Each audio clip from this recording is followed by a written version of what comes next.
My advice to you is, don't go. It's rough out there. Move back with your parents.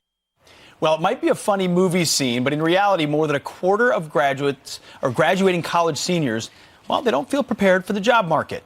According to a new survey, 30% believe there aren't any jobs, and 28% worry they'll have to take a temporary job. Here with advice for these grads, senior fellow at Independent Women's Forum, Julie Gunlock. Julie, great to have you here.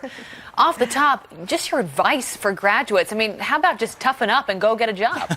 Right, exactly. But college students do need to toughen up, and they also need to realize they might not be the vice president of marketing or the vice president of sales, their first job. I mean, I started off as a receptionist. I know a lot of people who had to schlep coffee and get dry cleaning and make a lot of Xerox copies. I don't know if they make Xerox copies anymore, but the point is that you might have to take your standards down a little bit, get a free internship and work part-time at night. I mean, it's really tough out there, and college students need to understand that that's the reality of life. But what's changed in the last few years? Because you talk about these entry-level jobs. That's the way it used to be for everybody. You go out and you get a job. It's not glamorous. You serve coffee. That was my first job out of college. You don't get paid barely anything, but you learn and you figure out how to be an adult and live in the real world. What has changed today that people aren't more willing to do that?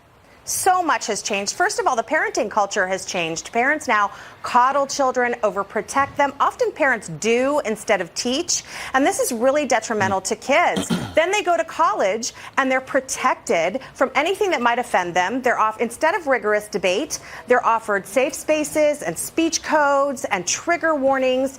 Employers are not going to stand for this. They're certainly not going to care about your feelings. And so I think college students really are in for a bit of a culture shock when they get out of college. Okay, so Julie, besides joining the military, which I would recommend is a good way to get out of this whole thing, you've got helicopter parents, and then you've got safe spaces. What could a parent do right now if they realize, whoa, I didn't prepare my kid for the real world? How do you pull it back? How do you get them prepared?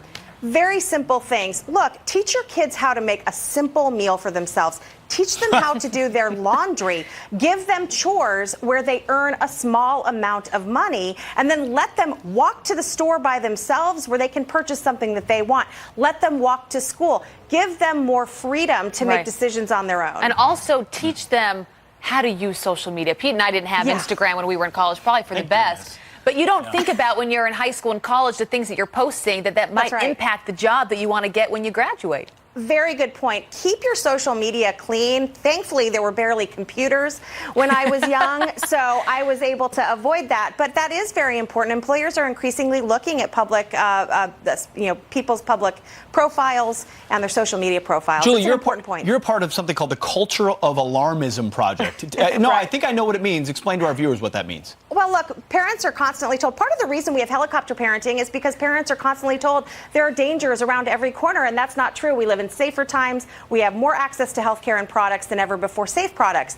And so I try to tell parents not to be so worried. Let your kids go out there and explore a little more. It's basically the Quit Freaking Out Project, right? Yes, that's a far better title. Maybe you can change it. No, I love the approach. Julie Gunlock, good to have you on this morning. Such an important topic. Thank you. Thanks good for stuff. having me.